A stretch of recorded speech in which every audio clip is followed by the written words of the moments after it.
Hello student, आज के lecture में हम बात करेंगे एक्सरसाइज 8.2 क्वाड्रिलेटरल का एक्सरसाइज 8.2 के बारे में बात करेंगे। उससे पहले हम कुछ दो थ्योरम के बारे में बात करेंगे, mid point theorem and converge of mid point theorem. तो देखो स्टूडेंट, मिड पॉइंट थ्योरम में क्या होता है, ये हमारा एक्सरसाइज 8.2 का, ठीक है, 8.2 के बारे में पढ़ेंगे और उससे पहले हम थ्योरम के बारे में पढ़ेंगे। यहाँ पे क्या दे रखा है, मिड पॉइंट थ्योरम। तो देखो स्टूडेंट, मिड पॉइंट थ्योरम होता क्या है, ये बोल रखा है line segment joining the mid point. देखो ये line segment joining the mid point of two side of a triangle is parallel to third side and half of it होता है। मतलब स्टेटमेंट पढ़ने से आपको ये समझ में आ रहा है कि अगर मान लो कोई ट्राइंगल है, सपोज करो हमारे पास ये ट्राइंगल है, ठीक है, एक हम ट्राइंगल डिजाइन कर लेते हैं। ये हमारे पास एक ट्राइंगल है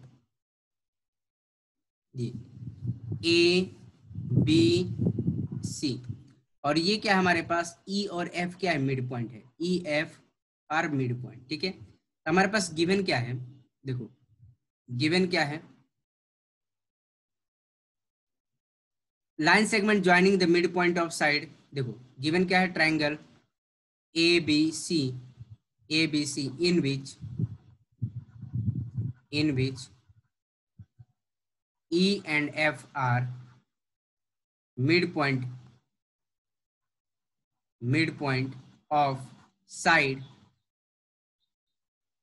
AB and AC respectively। ये हमारे पास इंफॉर्मेशन गिवन है स्टूडेंट। अब हमें टू प्रूव क्या करना है, टू प्रूव दैट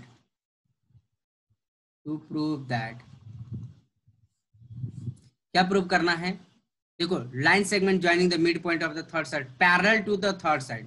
मतलब अगर मान लो इसको हम ज्वाइन करते हैं, सपोज करो हम इसको ज्वाइन करते हैं, EF को अगर हम ज्वाइन करते हैं तो ये जो लाइन होगी EF, पहला हमें प्रूव करना है EF पैरेलल टू BC, ठीक है, यही बोल रखा है, parallel to third side and equal to half of it. मतलब दूसरा हमें प्रूव करना है जो EF होगा वो हाफ ऑफ BC होगा, हाफ ऑफ BC। इतनी हमें इंफॉर्मेशन, देखो हमें गिवन क्या दे रखा है, एक ट्राइंगल दे रखा है in which point E and F are mid point of side AB and F, मतलब AC रिस्पेक्टिवली। और हमें प्रूव करना है जो EF लाइन होगा वो EF होगा पैरेलल टू BC होगा, जो और EF जो होगा हाफ ऑफ BC होगा। ये हमें प्रूव करना है स्टूडेंट, क्लियर है। तो अब यहाँ पे देखो स्टूडेंट, कुछ कंस्ट्रक्शन करना पड़ेगा। तो कंस्ट्रक्शन में क्या काम करेंगे, एक हम पैरेलल लाइन ड्रॉ कर देंगे, just draw parallel line through point C, ये which is parallel to BA के पैरेलल ड्रॉ कर लेंगे। एक हम लाइन ड्रॉ कर लेंगे which is parallel to this one, ठीक है। और क्या करेंगे, एक्सटेंड करेंगे इसको, ऐसा एक्सटेंड करेंगे, इसको ऐसा एक्सटेंड करेंगे जो इसको किस पर इंटरसेक्ट करेगा, एट पॉइंट D पर एक्सटेंड करेगा, ठीक है, एट पॉइंट D पर एक्सटेंड करेगा। इतनी बात समझ में।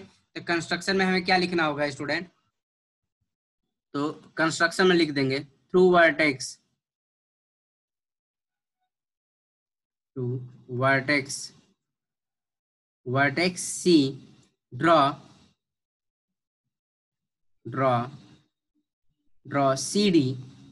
CD parallel to AB, let it meet extended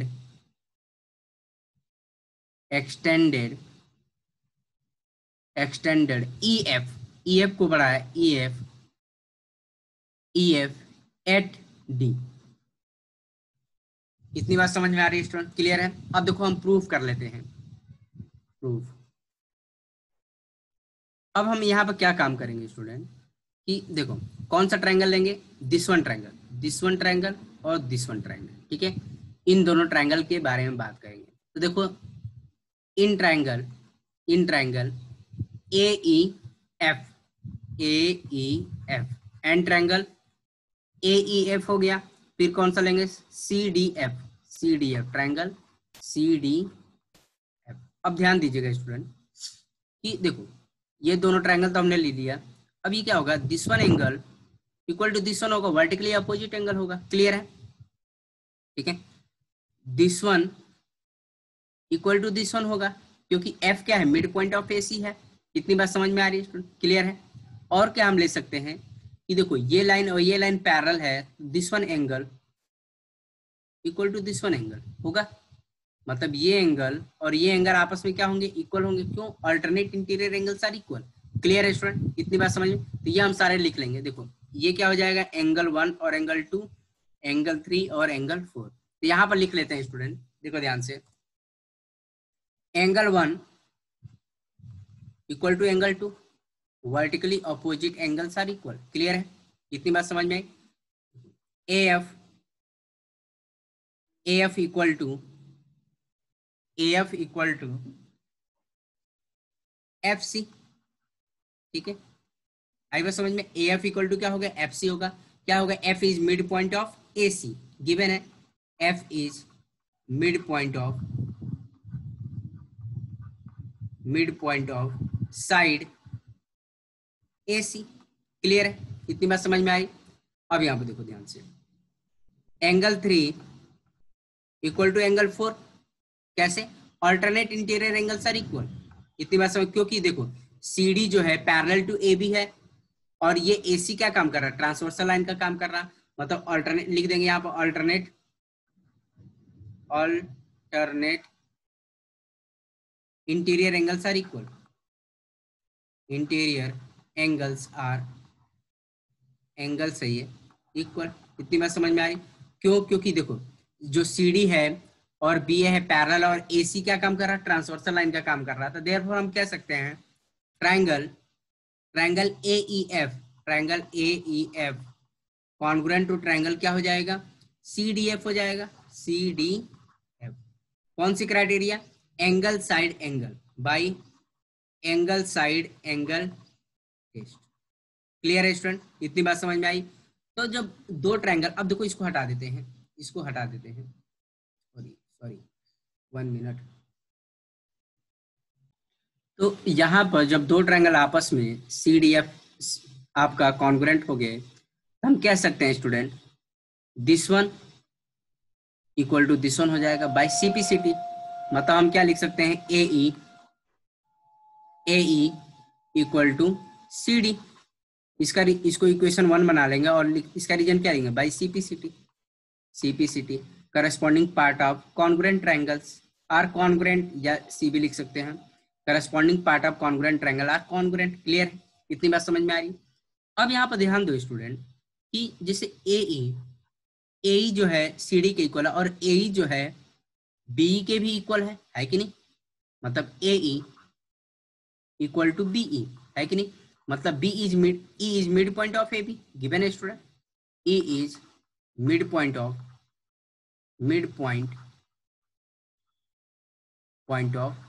AB। इतनी बात समझ में आई? जो E है AB का मिड पॉइंट है, इसको हम इक्वेशन 2 मान लें। ठीक है, तो अब यहाँ पर ध्यान दो स्टूडेंट, फ्रॉम इक्वेशन 1 and 2, ठीक है, इसको हम 1 and 2 लिख लेंगे। 1 and 2 क्या हो जाएगा, देखो AE जो है CD के इक्वल है और AE जो है BE के इक्वल है। तो हम कह सकते हैं जो this one equal to this one है कि नहीं, फ्रॉम 1 and 2। ठीक है, तो CD इक्वल टू क्या हो जाएगा, BE हो जाएगा। इतनी बात समझ में, CD इक्वल टू BE और एंड क्या है, CD पैरेलल टू BE है कि नहीं, बाय कंस्ट्रक्शन ये हमने कंस्ट्रक्शन से पैरेलल ड्रॉ किया है, बाय कंस्ट्रक्शन लिख सकते हैं, बाय कंस्ट्रक्शन। क्लियर है? तो कंस्ट्रक्शन, तो हम कह सकते हैं therefore quadrilateral BCDE is a parallelogram. क्यों? इसका रीजन क्या लिखेंगे, इफ यहाँ पर लिख देंगे one pair of opposite sides is parallel and equal. Therefore इसका रीजन क्या लिखेंगे, one pair of opposite sides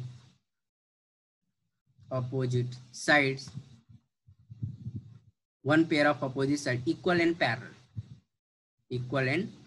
parallel. Clear है स्टूडेंट? तो किसी भी क्वाड्रिलेटरल में one pair of opposite side equal and parallel होगा, तो हम कह सकते हैं वो जो क्वाड्रिलेटरल होगा वो क्या होगा, पैरेललोग्राम होगा। इतनी बात समझ में आ रही है स्टूडेंट? क्लियर है? अब यहाँ पर देखो, अब हमारा आसान हो गया प्रूव करना। तो यहाँ पर क्या हो जाएगा student, therefore ED parallel to BC हो जाएगा, क्योंकि पता है कि ये हमने पैरेललोग्राम प्रूव कर रखा है, तो पैरेललोग्राम के जस्ट अपोजिट है, आपस में पैरेलल हो गया। तो फाइनली हम कह सकते हैं ईडी पैरेलल टू बीसी। ठीक है, मतलब ये क्या ईएफ हमें प्रूव करना है, ईएफ पैरेलल टू ईडी को हम क्या लिख सकते हैं, देखो ईडी को हम क्या लिख सकते हैं, ईएफ लिख सकते हैं, क्योंकि ये एक स्ट्रेट लाइन है, ईएफ पैरेलल टू बीसी। तो देखो हमारा पहला तो प्रूफ हो गया स्टूडेंट, क्लियर है, ये हमारा पहला प्रूफ हो गया, ईएफ पैरेलल टू बीसी। ये हमारा फर्स्ट यही प्रूव करना था हमें, देखो फर्स्ट में क्या प्रूव करना था हमें, यही प्रूव करना था, ये पैरेलल टू बीसी। क्लियर है स्टूडेंट। अब यहाँ पर ध्यान दो स्टूडेंट कि देखो ईएफ, देखो ईएफ इक्वल टू हमारे पास क्या है, हमारे पास इक्वल है, पहले देखो हम लिख लेते हैं, पहले क्या करते हैं हम, देखो ईडी इक्वल टू, देखो पैरेलल तो है, ईडी आपस में पैरेलल है तो इक्वल भी होंगे, ED equal to BC. Clear है, तो ईडी को हम ब्रेक कर सकते हैं, ईडी को हम ब्रेक कर सकते हैं, क्या लिख सकते हैं, ईएफ प्लस एफडी लिख सकते हैं। इतनी बात समझ में आई, क्लियर है। अब यहाँ पर ध्यान दो स्टूडेंट, यहाँ पर साइड में कर लेते हैं, जो ट्रायंगल ये था हमारे पास, ट्रायंगल ये था, यह भी हमने प्रूव किया, कॉन्ग्रुएंट प्रूव किया है, triangle A E F congruent to triangle C D F किया है कॉन्ग्रुएंट, प्रूव्ड एबव। ठीक है, तो हम कह सकते हैं E F equal to F D by C P C T C, corresponding part of congruent triangle are congruent. ठीक है, corresponding part of congruent triangle are congruent होंगे। क्लियर है, तो मतलब ईएफ और एफडी आपस में इक्वल है स्टूडेंट। क्लियर है, तो ईएफ प्लस एफडी के जगह पर भी हम क्या यूज कर सकते हैं, ईएफ यूज कर सकते हैं, मतलब ईएफ इक्वल टू बीसी, तो twice of EF equal to BC, तो क्या हो गया, ईएफ इक्वल टू कितना हो गया, हाफ ऑफ बीसी। ये हमारा सेकंड भी प्रूफ हो गया स्टूडेंट। क्लियर है, तो ईएफ इक्वल टू क्या होगा, हाफ ऑफ बीसी भी हमने प्रूव कर लिया।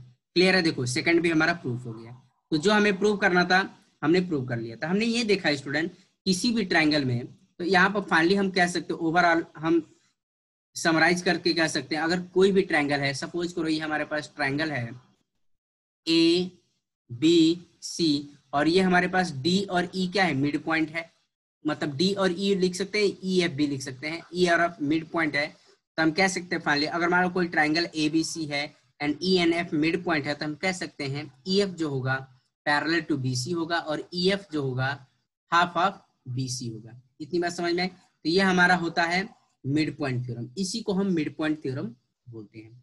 तो देखो ये तो थ्योरम यूज होता ही है, लेकिन एक converge of mid point theorem है, जस्ट इसका अपोजिट है स्टूडेंट, तो उसको भी हम सॉल्व कर लेते हैं अभी। तो ये हमारा converse of mid point theorem है, ये दे रखा है द लाइन ड्रॉ, देखो line drawn through the mid point of one side of the triangle parallel to another side bisect the third side. इसका मतलब ये है, देखो पहले डायग्राम बना के समझते हैं। एक हमने ट्रायंगल ड्रॉ किया, ठीक है, जैसे मान लो ये हमारा ट्रायंगल है, ठीक है, ए बी सी। तो देखो स्टूडेंट यहाँ पर क्या गिवन है, मतलब ये जो पॉइंट है ई, जो पॉइंट है E point mid point of A B है, और जो ये लाइन है ये पैरेलल टू ये एफ पर ज्वाइन किया। तो देखो पहले गिवन लिख लेते हैं, गिवन क्या है, ठीक है, ट्रायंगल ए बी सी, देखो triangle A B C in which A is in which EF parallel to BC and E is midpoint of side AB। ठीक है, मतलब क्या है, E जो है मिड पॉइंट है, E जो है मिड पॉइंट ऑफ AB है एंड EF जो है साइड पैरेलल टू BC है। क्लियर स्टूडेंट, हमें टू प्रूव क्या करना है, टू प्रूव दैट मतलब F is the mid point of, देखो प्रूव दैट हमें क्या करना है, prove that F is mid point of side AC। ठीक है, मतलब ये हमें प्रूव करना है, दैट इज मतलब AF इक्वल टू FC हमें प्रूव करना है। क्लियर है, AF equal to F C हमें प्रूव करना है, मतलब ये दोनों आपस में इक्वल प्रूव करना है। इतनी बात समझ में आ रही है स्टूडेंट, क्लियर है? तो कुछ कंस्ट्रक्शन कर देंगे, एक हम पैरेलल लाइन जैसे उसमें किया था प्रीवियस वाले में, यहाँ से एक पैरेलल लाइन ड्रॉ कर लेंगे which is parallel to A B. एक हमने पैरेलल लाइन ड्रॉ कर लिया, ठीक है, which is parallel to D E B, और इसको हमने एक्सटेंड कर दिया, ठीक है। इतनी बात सेम उसी तरह से हम कर रहे हैं इसको किस, देखो ये सी एम हमने पैरेलल लाइन ड्रॉ कर दिया, सी एम बना दिया, सी एम बना लिया, सी एम, ठीक है। और ये क्या हमारे पास, ये डी पॉइंट पे इंटरसेक्ट कर रहा है, डी पॉइंट पे। तो इसको एक स्टेटमेंट में लिख लेंगे कंस्ट्रक्शन में, तो लिख लेते हैं स्टूडेंट इसको कंस्ट्रक्शन में। तो यहाँ पर देखो मैंने कंस्ट्रक्शन लिख दिया स्टूडेंट, ड्रॉ सी एम को हमने ड्रॉ किया parallel to A B and extended E F at point D, D पे इंटरसेक्ट कर रहा है। इतनी बात समझ। अब देखो प्रूव कर लेंगे स्टूडेंट। अब यहाँ पर ध्यान देना स्टूडेंट, यहाँ पर हमने क्या देखा कि देखो पहले हमारे पास क्या है, E F parallel to B C, ये हमारे पास क्या था, गिवन था। इतनी बात समझ में आई, मतलब ये गिवन था, मतलब ईडी जो होगा, ये ध्यान दीजिएगा, ED parallel to B C होगा। इतनी बात समझ में आ रही है, क्लियर है? और जो सीडी है, सीडी पैरेलल टू बी ए हो जाएगा, बी ए। अभी हमने कंस्ट्रक्शन किया by construction, by construction, construction. इतनी बात समझ में, बाय कंस्ट्रक्शन से हम कर लिए। तो अब कह सकते हैं student quadrilateral A B C D is the parallelogram, मतलब सॉरी क्वाड्रिलेटरल, क्योंकि कोई भी दो अपोजिट पेयर पैरेलल, किसी भी क्वाड्रिलेटरल में दो opposite pair, two opposite pair parallel होंगे तो हम पैरेललोग्राम बोल सकते हैं। मतलब हम कह सकते हैं quadrilateral B C D E is a parallelogram. इतनी बात समझ में आ रही है? इसका रीजन क्या लिखेंगे, in two pair is parallel to each other, ठीक है। टू पेयर इन क्वाड्रिलेटरल, तो कह सकते हैं in any quadrilateral two opposite in any quadrilateral two opposite pair parallel to each other then quadrilateral is parallelogram, ठीक है। in any quadrilateral two opposite pair are parallel to each other then quadrilateral is a parallelogram। इतनी बात समझ में आ रही है student, clear है? तो क्या लिख देंगे, in any quadrilateral two opposite pair parallel to each other then quadrilateral is parallelogram। Clear है स्टूडेंट? इतनी बात समझ में आ रही है? तो अब यहाँ पर हम ये ध्यान देंगे, तो मतलब देखो जब ये दोनों आपस में क्या है, हमारे पास पैरेललोग्राम हो गया, मतलब हमारे पास, तो देखो तो हम क्या लिख सकते हैं, D C equal to B E. इतनी बात समझ में आई, क्योंकि opposite side of the parallelogram are equal, opposite side of parallelogram are equal. Clear है स्टूडेंट? इतनी बात समझ में, DC पैरेलल टू AB। और देखो जो E है वो मिड पॉइंट ऑफ AB है, मतलब हम कह सकते हैं this one equal to this one, मतलब AE equal to EB। Clear है? आई बात समझ में? क्या लिखेंगे, E is mid point of AB, E is mid point of AB। Clear है स्टूडेंट? तो इसको हम इक्वेशन 1 मान लेंगे और इसको इक्वेशन 2 मान लेंगे। तो फ्रॉम 1 and 2 से कह सकते हैं, फ्रॉम इक्वेशन 1 and 2, ठीक है, क्या लिख सकते हैं, मतलब this one equal to this one, है कि नहीं? देखो तो हम कह सकते हैं DC इक्वल टू AE, लिख सकते हैं स्टूडेंट। इसको हमने थर्ड, इसका हम क्यों यूज कर रहे हैं, क्योंकि हम आगे जब ये दोनों ट्रायंगल आपस में कॉन्ग्रुएंट प्रूव करेंगे तो हमें यहाँ पर लिखना होगा स्टूडेंट, ठीक है, इसीलिए हमने पहले लिख लिया। क्लियर है? अब यहाँ पर देखो हम दोनों ट्रायंगल को, दिस वन ट्रायंगल और दिस वन ट्रायंगल को हमें कॉन्ग्रुएंट प्रूव करना होगा। क्लियर है? तो देखो इसको कर लेते हैं स्टूडेंट। तो यहाँ पर देखो स्टूडेंट, ये जो है ट्रायंगल AE, देखो ट्रायंगल इन ट्रायंगल AEF, ठीक है, triangle AEF and triangle CDF, ठीक है। अब यहाँ पर ध्यान देना, this one angle equal to this one angle होगा, अल्टरनेट इंटीरियर एंगल। क्यों? क्योंकि हमारे पास CM और AB जो लाइन है आपस में पैरेलल, और AC क्या काम कर रहा है, ट्रांसवर्सल का काम कर रहा है। मतलब एंगल 1 इक्वल टू एंगल 2 हो जाएगा स्टूडेंट, क्लियर है। एंगल 1 इक्वल टू एंगल 2 क्या लिखेंगे, alternate interior angles are equal, alternate net interior angles are equal, clear है स्टूडेंट, इतनी बात समझ में। अब यहाँ पर देखो एंगल 3 और एंगल 4 भी आपस में इक्वल होंगे, क्यों, क्योंकि ये भी देखो ट्रांसवर्सल का काम कर रहा है, ईडी जो क्या काम कर रहा है, ट्रांसवर्सल का काम कर रहा है, और ए बी और सीएम जो है पैरेलल है। तो एंगल 4 जो होगा, एंगल 4 इक्वल टू एंगल 3 हो जाएगा, इसका भी सेम रीजन निकलेंगे, alternate interior angles are equal, clear है स्टूडेंट। और क्या लिखेंगे, देखो A equal to C D, इतनी बार फ्रॉम, देखो A equal to C D हमने प्रूव कर रखा है, A equal to C D from equation third, इतनी बात समझ में आई। फ्रॉम इक्वेशन थर्ड की हेल्प से हमने कह दिया कि ये आपस में क्या है, इक्वल है, क्लियर है। तो अब देखो यहाँ पर हम कह सकते हैं triangle A E F congruent to triangle C D F, कौन सी क्राइटेरिया, देखो एंगल साइड एंगल, यहाँ पे भी देखो एंगल साइड एंगल, मतलब क्या हो जाएगा, by angle side angle test, clear है स्टूडेंट, इतनी बात समझ में आई। By angle side angle test हम कह सकते हैं triangle A E F congruent to C D F, clear है स्टूडेंट, इतनी बात समझ में आ रही है।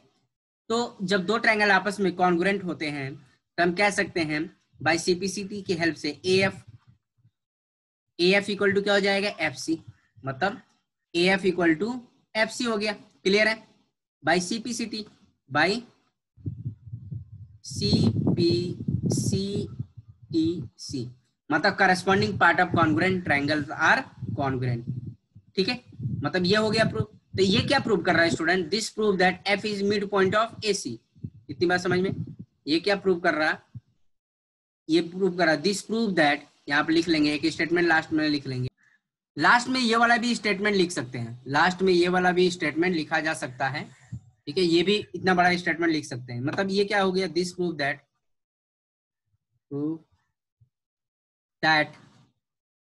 F इज मिड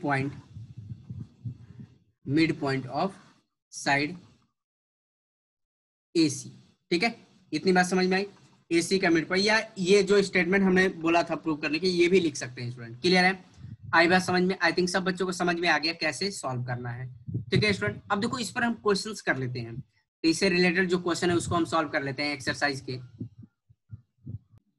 तो देखो स्टूडेंट, ये जो हमें क्वेश्चन लिख रखा है, जस्ट जो हमने थ्योरम अभी पढ़ा है, mid point theorem and converge of mid point theorem, इसी से रिलेटेड है, बहुत आसान है स्टूडेंट, कुछ है नहीं।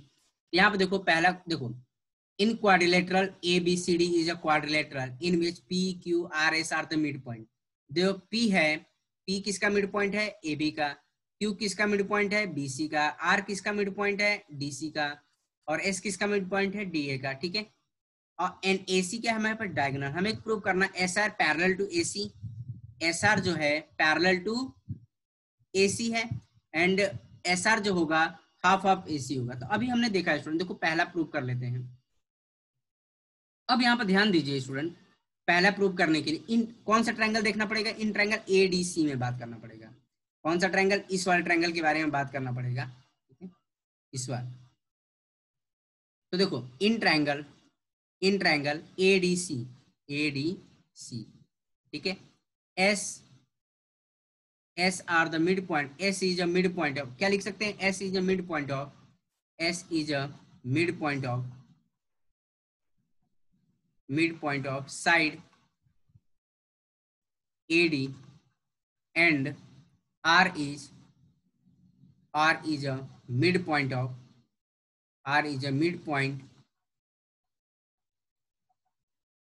of side DC, क्लियर है स्टूडेंट। तो हम ऐसे डायरेक्ट लिख सकते हैं SR जो होगा पैरेलल टू AC होगा, एंड SR जो होगा हाफ ऑफ AC होगा, क्या लिखेंगे, बाई मिड पॉइंट थ्योरम, हो गया प्रूफ, क्लियर है student, by mid point theorem हो गया पहला प्रूफ, क्लियर है स्टूडेंट, इतनी बात समझ में आ रही, ठीक है, ये हो गया प्रूफ। इसको नाम दे देंगे हम, इसको हम नाम दे देंगे, जैसे मतलब इसको हमने लिखा है, इसको हम एक नाम दे देते हैं, क्योंकि जब दूसरा हम प्रूव करेंगे इसकी हेल्प जरूरत होगी। मतलब इसको हमने इक्वेशन 1 मान लिया, ठीक है। अब क्यों कर रहे हैं ऐसा, क्योंकि दूसरे को प्रूव करने के लिए हमें ये करना ही पड़ेगा, ठीक है। तो अब यहाँ पे देखो, सेकंड प्रूव करने के लिए हमें क्या करना होगा, फॉर सेकंड के लिए, फॉर सेकंड में हमें क्या करना होगा स्टूडेंट, हमें PQ equal to SR prove करना है। तो देखो यहाँ पर कैसे करेंगे, तो हमें क्या काम करना होगा, इन ट्राइंगल ABC में देखो, इन ट्राइंगल ABC, ठीक है, यहाँ पर कर लेते हैं, ठीक है, यहाँ पर, ठीक है, इन ट्राइंगल ABC, ठीक है, ABC, ठीक है, ABC में P क्या है, mid point of AB, P is mid point of side AB, and Q is mid point of, तो क्या है, Q is mid point of side BC, ठीक है, BC। तो अब क्या लिख सकते हैं स्टूडेंट, यहाँ पर हमारा हो जाएगा कि मतलब जिससे मतलब PQ पैरेलल टू PQ हो जाएगा, PQ पैरेलल टू AC हो जाएगा, ठीक है, PQ parallel to AC, and PQ जो होगा हाफ ऑफ AC हो जाएगा, ठीक है। इसको क्या लिखेंगे, बाय मिड पॉइंट थ्योरम, क्या लिख देंगे, by mid point theorem. Clear है student, by mid point theorem से ये हो गया हमारा। तो देखो यहाँ पर ये हमारा तो हो गया, इसको हमने क्या मान लिया, सेकंड मान लिया। तो यहाँ पे देखो, फ्रॉम फर्स्ट एंड सेकंड जो SR है हाफ ऑफ AC है, ठीक है, देखो ध्यान से, जो SR है, SR है हाफ ऑफ AC है, एंड PQ जो भी है वो भी हाफ ऑफ AC है। तो हम कह सकते हैं therefore PQ equal to SR, क्या लिख देंगे, PQ इक्वल टू SR। इसका रीजन क्या लिख देंगे, फ्रॉम इक्वेशन 1 एंड 2। इतनी बात समझ में आ रही है स्टूडेंट, बहुत आसान है, कुछ है नहीं। तो PQ इक्वल टू SR हो जाएगा। इतनी बात समझ में आ रही है स्टूडेंट, क्लियर है। अब हमें देखो ये क्या करना है, प्रूव करना है PQRS इज अ पैरेललोग्राम। तो देखो इन दोनों इक्वेशन का हेल्प लेना पड़ेगा, इसका भी लेना पड़ेगा, इसका भी लेना पड़ेगा, PQRS को पैरेललोग्राम प्रूव करना पड़ेगा। तो यहाँ पर देखो स्टूडेंट कैसे करेंगे, तो PQRS को पैरेललोग्राम प्रूव करने, यहाँ पर कर दे रहा हूँ मैं थर्ड प्रूफ, क्योंकि आपको पता है स्टूडेंट, क्योंकि कोई भी अपोजिट पेयर आपस में पैरेलल होगा, ठीक है। तो यहाँ पे देखो लिख सकते हैं SR जो होगा, SR पैरेलल टू PQ है, ठीक है, SR पैरेलल टू PQ है। इसका रीजन क्या लिख देंगे, फ्रॉम इक्वेशन 1 एंड 2। क्यों, क्योंकि देखो SR जो है, SR जो AC के इक्वल है, और PQ भी जो है AC के इक्वल है। तो हम कह सकते हैं SR जो होगा PQ के इक्वल होगा। इतनी बात समझ में आ रही है, आई बात समझ में। एंड SR जो है पैरेलल तो है, SR इक्वल भी है, SR इक्वल टू PQ। इतनी बात, ये भी फ्रॉम इक्वेशन 1 एंड 2। इतनी बात समझ में आ रही है, ये भी हम क्या लिखते हैं, फ्रॉम इक्वेशन 1 एंड 2। क्लियर है स्टूडेंट। तो देखो कोई भी इन क्वाड्रिलेटरल, कोई भी वन पे अपोजिट पेयर पैरेलल और इक्वल होगा, तो हम क्वाड्रिलेटरल को पैरेललोग्राम बोल सकते हैं। Therefore quadrilateral PQRS is a parallelogram, ठीक है। यहाँ पर साइड में एक रीजन भी लिख सकते हैं, in any quadrilateral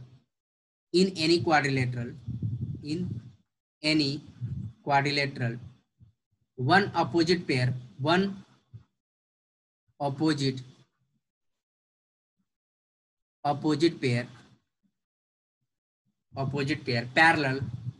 parallel opposite pair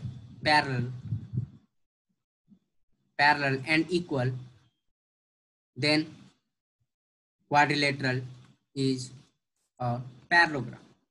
इतनी बात समझ में आई। तो यहाँ पर साइड में आप रीजन लिख सकते हैं, in any quadrilateral one opposite pair parallel in equal, then quadrilateral is parallelogram. इतनी बात समझ में आ रही है स्टूडेंट। तो देखो हमने प्रूव कर लिया, पहला भी प्रूव कर लिया, पहले के लिए हम यहाँ तक कर लेंगे, ठीक है। सेकंड का ये हमारा प्रूफ है, सेकंड का ये हमारा प्रूफ है, ठीक है, यहाँ तक सेकंड का प्रूफ है, थर्ड का ये प्रूफ है स्टूडेंट, क्लियर है।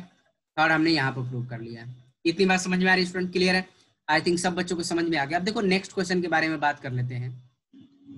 तो देखो स्टूडेंट, यहाँ पर इस वाले क्वेश्चन में क्या यूज हो रहा है, converge of mid point theorem का यूज हो रहा है, ठीक है।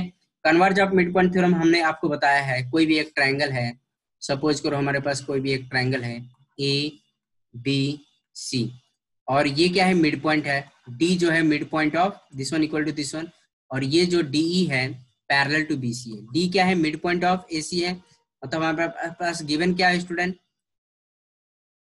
ए D equal to D B and D E parallel to B C.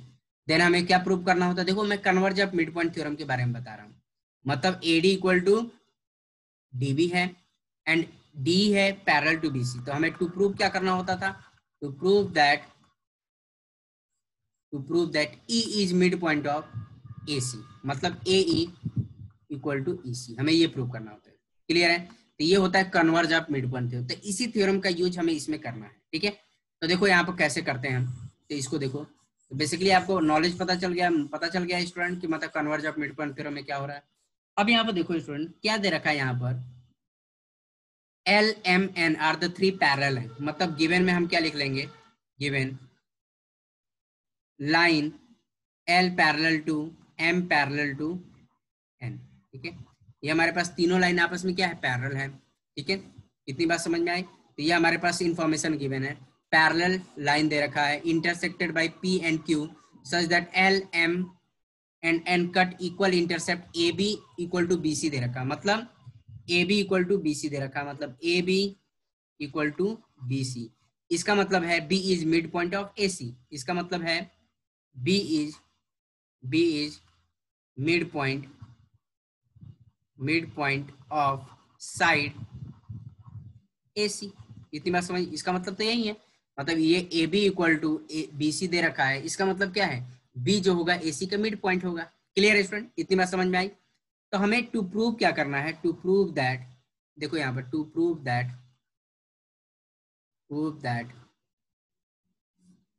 That क्या करना है, so that L M N cut the equal intercept DE और EF। टू प्रूव क्या करना है, DE इक्वल टू EF हमें प्रूव करना है, मतलब DE equal to EF prove करना है, ठीक है। मतलब E is mid point of, हमें प्रूव करना है E is mid point of DF। इतनी बात समझ में, हमें ये प्रूव करना है स्टूडेंट, क्लियर है। तो देखो कैसे करेंगे, तो देखो स्टूडेंट क्या काम कर, देखो हमें जो गिवन था वो लिख लिया, हमें टू प्रूव करना था वो लिख लिया। अब हम क्या काम करेंगे स्टूडेंट यहाँ पर, तो ये हो जाएगा प्रूव कर लेते हैं, प्रूव इन ट्रायंगल ACF, देखो ध्यान से ACF में, ठीक है। कौन सा ट्रायंगल की बात कर रहे हैं, ये वाले ट्रायंगल के बारे में बात कर रहे हैं, ये वाला ट्रायंगल, ठीक है, ये वाले ट्रायंगल के बारे में बात कर रहे हैं, ठीक है।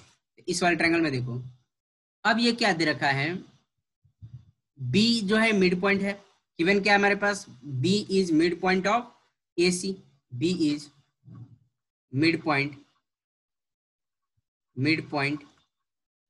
ऑफ AC, मतलब AB equal to BC।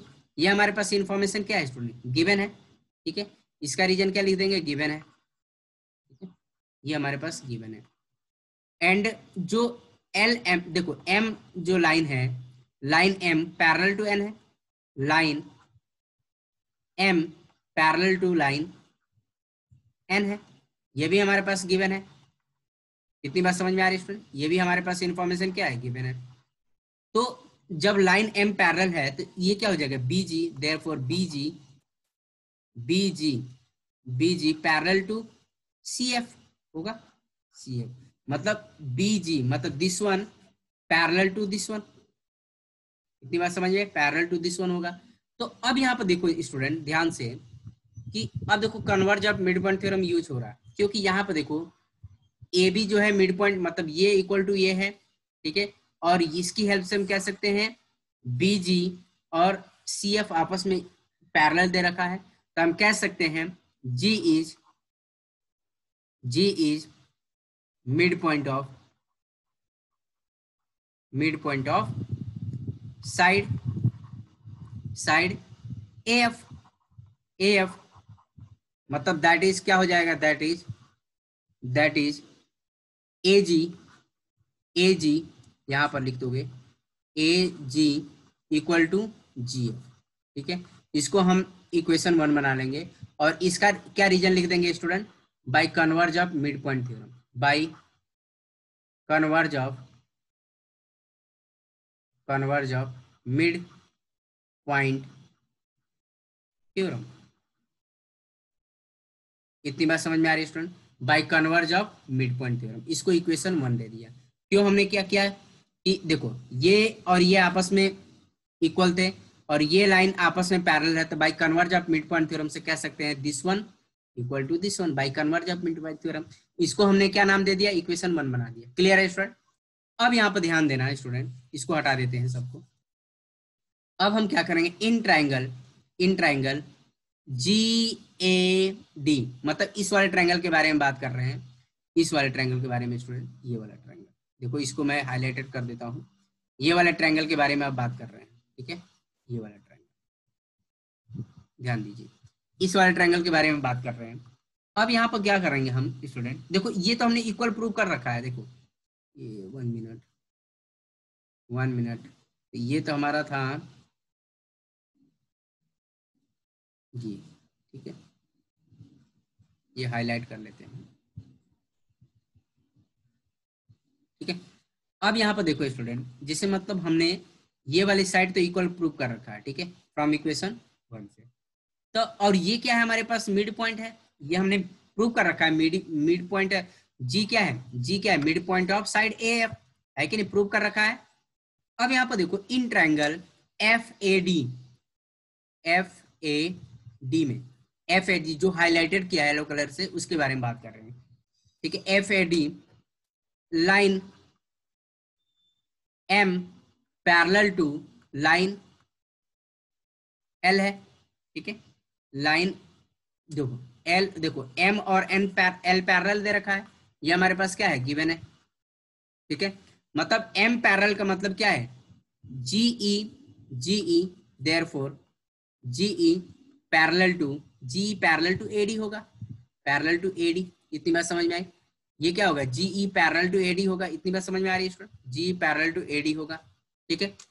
And एजी, यहां पर देखो एजी हमारे पास, नहीं तो ये लिख सकते हैं हम जी एफ इक्वल टू जी ए, ठीक है, फ्रॉम इक्वेशन 1,